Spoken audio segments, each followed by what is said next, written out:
লাইফটাকে জটিল বানাবেন না। অল্প কয়েকদিনের দুনিয়া এমনি কেটে যাবে, এটা ওই দিকে যেন না ঠকি, ওইদিকে ওইটা খেয়াল রাখবেন। ওইখানে ঠকলে সব শেষ, আমও শেষ, সালাও শেষ।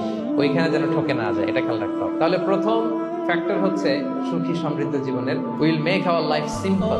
সিম্পলিসিটি ইজ দ্য কি টু হ্যাপিনেস। আপনি লাইফটাকে সিম্পল করবেন, আপনি হ্যাপি হবেন। রাসূল সাল্লাল্লাহু আলাইহি ওয়াসাল্লামের জীবনের দিকে যদি তাকান, দেখবেন তিনি তাই করেছেন। সুবহানাল্লাহ। সহিহ মুসলিমের একটা হাদিস শোনাই আপনাদেরকে। আম্মা জান আয়েশা রাদিয়াল্লাহু তাআলা আনহা বর্ণনা করেন। তিনি বলেন, একদিন সকালবেলা রাসূল সাল্লাল্লাহু আলাইহি ওয়াসাল্লাম আমার বাসায় আসলেন। ফজর নামাজ পড়ে এসে বলতেছে, আয়েশা ফজর নামাজ পড়ে আসছি, ব্রেকফাস্ট করার মতো কিছু আছে ঘরে? ইয়া রাসূলুল্লাহ, কিছু নেই। নাই? ঠিক আছে, আম ফাস্টিং, যাও আমি রোজা রাখলাম, রোজা নিয়ত করলাম। কত ইজি গোয়িং, কত সিম্পল বানিয়েছেন লাইফটা। আচ্ছা, আমরা হলে কি করতাম? একটু মিলাই নিজের সাথে। সাধারণত আমরা যেটা করতাম, আমরা অনেকে রেগে যেতাম। প্রিয় ভাই, ঘরে কিছু নাই মানে তুমি আগে জানাবা না আমাকে? হ্যাঁ, গত রাতে বললে তো কিছু নিয়ে আসতে পারতাম।